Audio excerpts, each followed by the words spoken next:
2023년 5월 2일 화요일, 하나님께서 우리에게 주시는 말씀은 민수기 21장 21절에서 35절의 말씀입니다.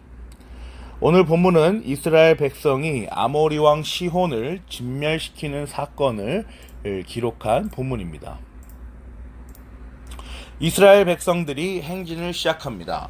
자신들의 교만과 욕심에 또다시 넘어졌던 이스라엘 백성들이 예수 그리스도, 그 유일한 중보자로 말미암아 예수 그리스도의 사역으로 인하여 회복되었습니다. 하나님과 직접 마주할 수 있는 담대함이 그리스도로 말미암아 생긴 것이죠. 의롭다 여겨주시는 은혜가 이스라엘 백성들의 주위를 맴돌고 있습니다. 거룩하여져 가는 과정을 경험하고 있습니다. 성화의 삶을 살아가고 있는 것이죠. 성경은 이 성화의 길을 이렇게 기록합니다. 10절, 11절, 12, 13절인데요. 이스라엘 자손은 그곳을 떠나서는 오봇에 이르러 진을 쳤다. 오봇을 떠나서는 이에 아바림에 이르러 진을 쳤다. 그곳은 모압 맞은편 해돋는 쪽 광야이다. 또 그곳을 떠나서는 테렛 골짜기에 이르러 진을 쳤다. 또 그곳을 떠나서는 아르논 강에 이르러 북쪽 강변을 따라 진을 쳤다. 그곳은 아모리 사람의 경계로 이어지는 광야이다. 아르논은 모압과 아모리 사이에 있는 모압 경계이다. 마지막 날 가나안 땅으로 입성하기 전까지 지속적으로 이동하며 진을 치고 또다시 이동하며 진을 치는 행위는 반복적으로 하고 있는 이스라엘 백성들의 모습을 보여줍니다. 오늘날 우리가 마지막 날이 오기까지 하나님께서 허락하신 일상들을 반복적으로 살아가며 성화의 연속성상에 있는 것과 마찬가지의 모습이죠. 이 성화의 길은 그야말로 은혜의 연속입니다. 16절, 17, 18입니다. 그들은 그곳을 떠나서 부엘에 이르렀다. 부엘은 주님께서 모세에게 백성을 모아라, 내가 그들에게 물을 주마 하고 말씀하신 바로 그 샘이 있는 곳이다. 그때 이스라엘은 이런 노래를 불렀다. 샘물아 솟아나라, 모두들 샘물을 노래하여라. 지도자들이 파고 백성들의 원로들이 왕의 통치 지팡이들로 터뜨린 샘물이다.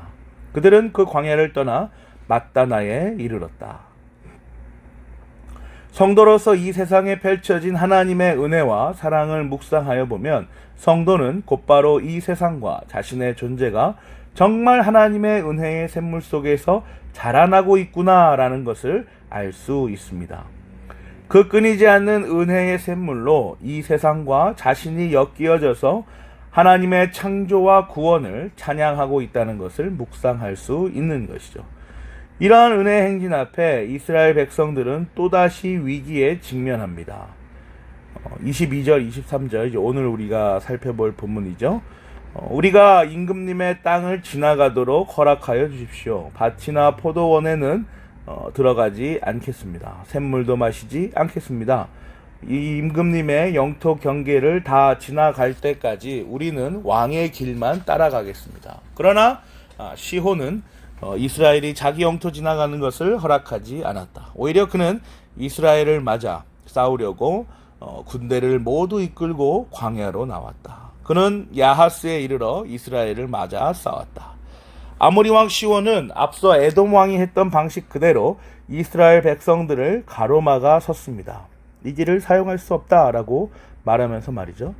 그런데 성경은 지난번 에돔 왕이 가로막았던과는 다르게 이스라엘 백성들의 모습을 기록합니다. 24, 25절이에요. 그러나 이스라엘이 도리어 그를 칼로 쳐 죽이고 아르논에서부터 야복에 이르기까지 그 땅을 차지하였다. 이스라엘이 거의 암몬 자손에게까지 이르렀으나 암몬 자손의 국경은 수비가 막강하였다. 이스라엘은 아모리 사람의 성읍을 모두 점령하고 헤스본과 그 주변 모든 마을을 포함한 아모리의 모든 성읍에 자리를 잡았다. 이스라엘 백성들이 길을 막아서는 아모리 왕을 진멸하여 버립니다. 그리고 그 땅을 차지하고 말죠. 그곳에 자신들의 진을 펴기 시작합니다. 가나안 땅 입성을 위한 가도가 생긴 것입니다. 이스라엘 백성들의 행군은 여기에서 그치지 않았습니다. 33절에서 35절 보세요. 그 다음에 그들은 방향을 바꾸어서 바산길로 올라갔다. 그러자 바산한 옥이 자기의 군대를 모두 거느리고 그들을 맞아 싸우려고 에드레이로 나왔다. 그때 주님께서 모세에게 말씀하셨다. 그를 두려워하지 말아라. 내가 그와 그의 온 군대와 그의 땅을 너의 손에 넘겼으니 전에 헤스본에 사는 아모리 왕 시혼을 무찌른 것처럼 그를 무찔러라. 그리하여 그들은 그와 그의 아들들과 그의 온 군대를 생존자 하나도 남기지 않고 다 때려 눕혔다. 그리고 그들은 그 땅을 차지하였다. 이들은 곧 바산왕 옥을 마주하게 되었습니다. 그러나 바산왕 옥 역시 아모리 왕 시온과 같이 이스라엘 백성들에 의해 점령되었고, 이스라엘 백성들은 약속의 땅을 가기 위한 여러 유리한 여건들을 만들어 나갔습니다. 사랑하는 고향제일교회 성도 여러분, 오늘 본문은 오늘날 우리에게 어떠한 교훈을 전달하여 줍니까? 하나님께서는 지금 이스라엘 백성들을 교훈하고 계십니다. 출애굽부터 지금까지도 쭉 인도하셨지만 이제 가나안 땅이 바로 앞에 놓여 있는 상황에서 하나님께서는 이스라엘 백성들을 더욱 적극적으로 교훈하십니다. 에돔 왕과 아모리 왕, 바산 왕을 경험하며 놀라울 정도로 성장하고 있는 이스라엘 백성들이 보이십니까? 하나님께서 끊임없이 빚어가시고 세우시며 만들어 가시는 그 모습들을 보고 계십니까? 성경은 이스라엘 백성들의 원망에 강한 진노로 훈육하시며 이내 곧 그리스도로 말미암아 회복시키시는 하나님을 고스란히 보여줍니다. 그리고 그렇게 세워지고 견고하여지는 이스라엘 백성들을 세상이 어떻게 마주하고 있는지도 보여주죠. 어려운 상황을 토로하며 그저 길을 내주기를 간구했던 백성들, 안 된다는 왕의 말 한마디에 그저 회피하던 백성들, 그들을 훈련시키셔서 그들을 더욱 견고하게 해주셔서 회유가 통하지 않는 무력으로 이스라엘 백성들을 없애려는 세상의 권력들을 전복시키는 백성들로 세워주십니다. 또 내일 우리가 묵상할 모압 왕 발락의 경우는 어떻습니까? 이스라엘 백성들의 간구를 듣기도 전에 지레 겁을 먹어 점술로 이를 해결해 보려는 모습까지 보여줍니다. 세상이 담아내지 못하고 세상이 감당하지 못하는 견고한 성도로서 하나님께서 그들을 세워나가시죠.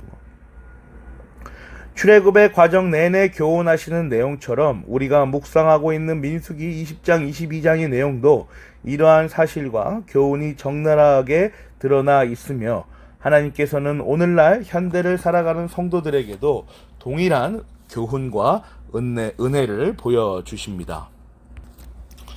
하나님께서 우리를 만들어 가실 것입니다. 고집불통이고 연약하며 불평투성인 우리를 그리스도로 말미암아 그 놋뱀을 통하여 구리뱀을 통하여 세우시고 거룩의 주의 백성으로 성도로 마지막 날까지 견고하게 인도하여 내실 것입니다.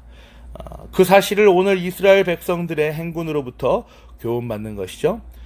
저와 여러분이 하나님의 이 견고한 팔에 안기어 오늘 우리에게 허락된 과제들을 담대하게 풀어나가기를 간절히 기도합니다. 아멘.